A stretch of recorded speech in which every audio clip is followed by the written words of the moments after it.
Assalamualaikum warahmatullahi wabarakatuh. Perkenalkan, nama saya Sumarni. Saya adalah Kepala UPTD Satuan Pendidikan SMP Negeri 1 Bekri, Kabupaten Lampung Tengah.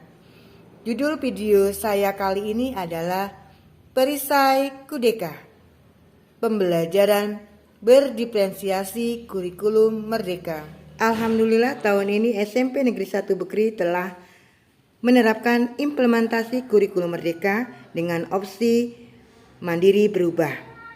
Oleh karena itu, langkah-langkah yang perlu dilakukan oleh guru di sekolah adalah sebagai berikut. Dengan memanfaatkan 6 strategi 3M. Yang pertama, dengan memanfaatkan platform Merdeka Mengajar. Kedua, komunitas belajar, kemudian mengikuti seri webinar, narasumber berbagi praktik baik, pusat layanan bantuan, dan bekerja sama dengan mitra pembangunan.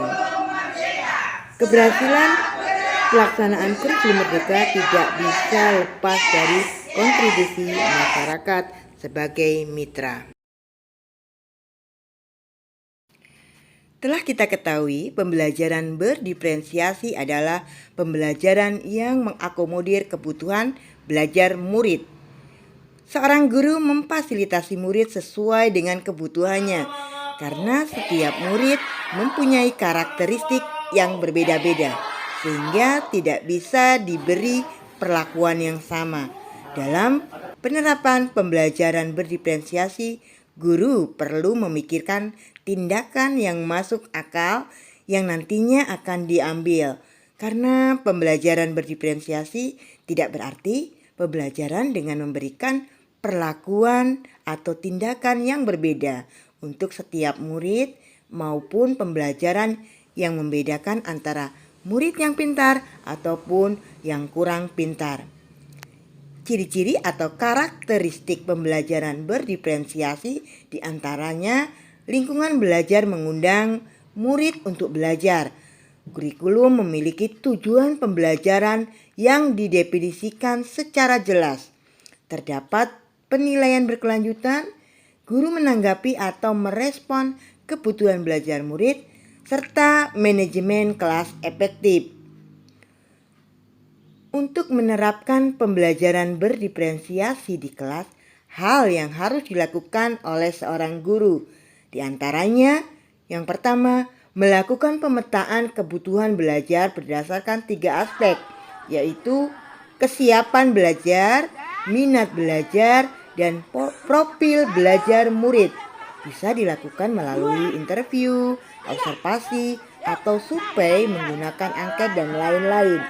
Yang kedua, merencanakan pembelajaran berdiferensiasi berdasarkan hasil pemetaan, yaitu memberikan berbagai pilihan baik dari strategi, materi, maupun cara belajar. Yang ketiga, mengevaluasi dan merefleksi pembelajaran yang sudah berlangsung. Pemetaan kebutuhan belajar merupakan kunci pokok kita untuk dapat menentukan langkah selanjutnya. Jika hasil pemetaan kita tidak akurat, maka rencana pembelajaran dan tindakan yang kita buat dan kita lakukan akan menjadi kurang tepat. Untuk memetakan kebutuhan belajar murid, kita juga memerlukan data yang akurat, baik dari murid, orang tua, guru, maupun dari lingkungannya. Terdapat 3 strategi diferensiasi, di antaranya yang pertama, diferensiasi konten. Konten adalah apa yang kita ajarkan kepada murid.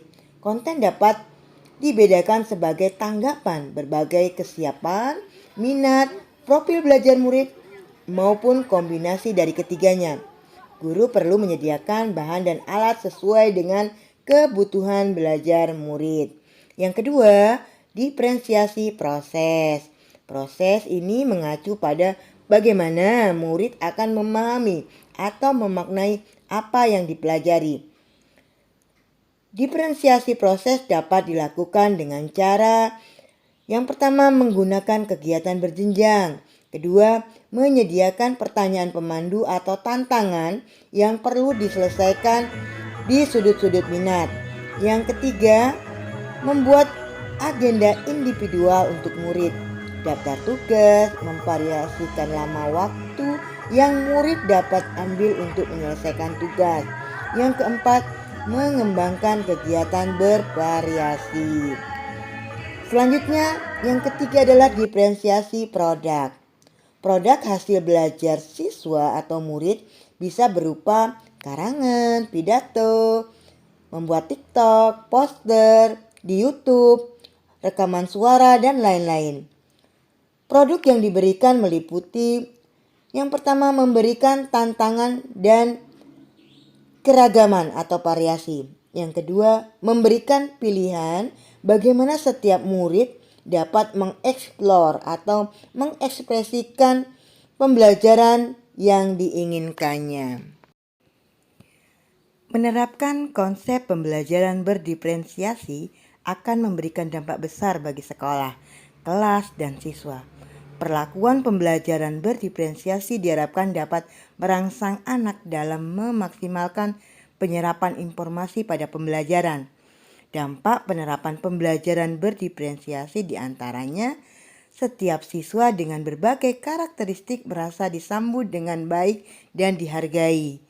Guru mengajar untuk kesuksesan dan perkembangan siswa, kebutuhan belajar siswa terfasilitasi. Kemudian sebagai bentuk nyata keadilan dalam perlakuan pembelajaran, adanya kolaborasi guru dan siswa. Dalam menerapkan pembelajaran berdiferensiasi, tentunya terdapat banyak hambatan.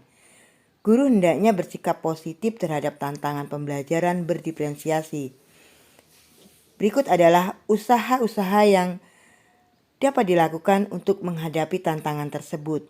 Yang pertama, terus belajar dan sharing pengalaman terhadap sesama guru dalam menghadapi masalah pembelajaran berdiferensiasi. Yang kedua, saling mendukung dan memberi semangat sesama guru. Ketiga, menerapkan apa yang telah dipelajari meskipun belum maksimal. Kemudian, mengikuti komunitas-komunitas praktisi. Keempat, mengevaluasi dan memperbaiki proses pembelajaran yang telah diterapkan. Terima kasih, salam bahagia, salam perubahan, merdeka belajar.